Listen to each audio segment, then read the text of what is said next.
upon me, like all other Americans, was this illusion of freedom and democracy and all this bogus stuff. And the illusion is powerful. The indoctrination process is very powerful.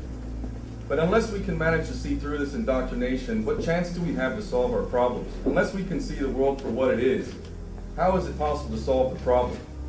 And again, at the end of the day, how many are we and how many are those in power? We outnumber them, millions to one, when it comes down to it. So how pathetic is it that we the masses, we have all this power, and yet we allow ourselves to be continuously divided? And how do they do this? It's one lie after another, but if there is a head to the snake, it is the financial system. This financial system, which is the most fraudulent scam in the history of our world, is probably responsible for more death and suffering than any other system. And I actually thank God that the people of the West are starting to feel the pain of the so-called financial crisis. I thank God for that. And I can't wait for it to get worse and worse and worse. And it will get worse. And at the end of the day, they try and make this financial system all this parade of so-called experts and economics people and all these people, prostitutes more than anything else, prostitutes who sell their soul to try and confuse us and use us. A short breakdown, because it's not complicated at all. And there's a fantastic film online called The Money Masters. Go and Google that movie, The Money Masters, a brilliant film. There's a lot more out there as well, but I highly recommend that film. It'll take you 2 hours to watch it, but by the end of it, you will know what a fraud is being perpetuated against all of us. As we sit here in Britain, a prosperous country, or in America and Europe, as we sit here and these powers that be, these prostitutes posing as prime ministers, as parliamentarians, as congressmen and senators, who are these people? They're nothing more than prostitutes. And who do they serve? They serve the 1%. They serve the filthy rich. They serve those people that run the financial system. What is the financial system? And everybody here, most of you are Muslims, you've got to know one of the best things about Islam is there is no usury. Usury is haram, not allowed. Probably one of the great reasons why Islam is so vilified, one of many reasons why. Why is usury haram? Well, we know why it's haram, because it's meant to enslave people. But the short story, for those that don't know the financial system, incredible scam. Money has been allocated to those at the top of the pyramid. Those people are the ones that are allowed to print the money. In America, it's the Federal Reserve. Here, it's the Bank of England and the European central banks. These fraudsters are allowed to print money out of thin air, backed by nothing. Backed by nothing. And they were given that power by our corrupt, greedy, pathetic so-called leaders, whether they're prime ministers or politicians, all of them traitors with the rarest of exceptions. They have given the power on behalf of us, who they supposedly speak for these tyrants to be able to print the money. They then loan the money. They then loan the money to the banks at interest. At interest. We pay interest to people who print money, which we could print ourselves debt-free. And yet we allow them to do this. So they print the money, and then they loan it to the banks at which we own the interest.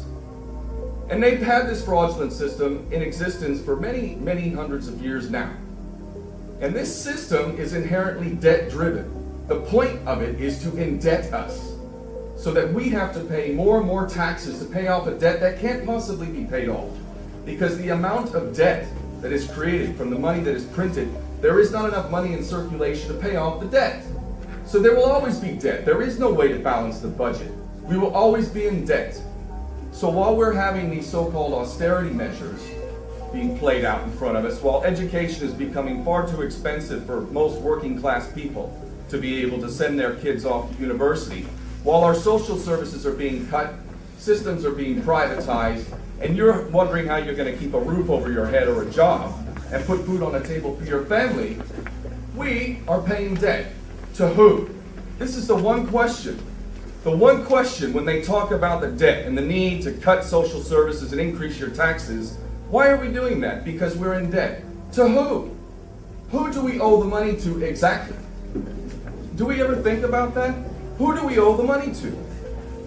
I'll tell you who we owe the money to. The Rothschilds, the Oppenheimers, the filthy rich banksters that are running this system, that our corrupt prostitute politicians gave the power to these tyrants to do. You all have not worked hard enough. None of you have worked hard enough. None of you working class people out there have worked hard enough. You haven't worked hard enough and you owe the Rothschilds money. And they're taking away your social services and they're telling you you need to go fight a war. In Iran now. In Syria. And what do they do with the war? They make money off of us. Again. And they send our sons and daughters off to war. To kill innocent people. To rape them. To steal their land. And all the while, what hypocrisy doesn't even begin to explain us talking about freedom and democracy. It is a joke. And it mocks all of us. And the head of the snake is the financial system. And Henry Ford rightly said, it's a good thing that people don't understand the financial system, because if they did, there will probably be a revolution by the morning. And it's true. We owe money to the filthy rich. That's who we're in debt to. They could say, we're going to wipe the debt clean. For me, that wouldn't be enough. Are you kidding me? You think you're going to get off that easy? For hundreds of years, you've been enslaving the people in your debt-driven system. And you think that you're just going to be able to wipe the slate clean and that's going to be it? Hell no. If you don't hang from a lamppost, you should consider yourself lucky for the scam that you have perpetrated on the people. And the thing is that they've got us all by this system. They control the money. It's not even paper to them. They don't even need to print the money. They can simply go into a computer, type in a couple extra zeros in an account, and someone has got money. And this system that we're fighting against, I've been working on things, and the thing that is one of the greatest challenges of trying to get things done is you need money. Well, guess what? Who are we fighting? Who we're fighting has an infinite supply of money. So we're forever fighting against people who can pay every corrupt person who can be bought. And that actually explains everything about the world and the way it functions. Our world is run by corrupt prostitutes, because those that can be bought are the ones that will be given the positions of power. And ideally we like corrupt people who like little boys or high-class prostitutes, and we like to have videotapes of them, because if you ever think to do what's right, then we'll release those videos of you with some little boy or some prostitute. Literally, the more corrupt you are, the more qualified you are to be a prime minister or a president. Literally. This is the system we live in. It rewards the corrupt, and it punishes those people who actually have some integrity. That is the system, and the head of the snake is the financial system. And until we change that system, we are fighting an uphill battle.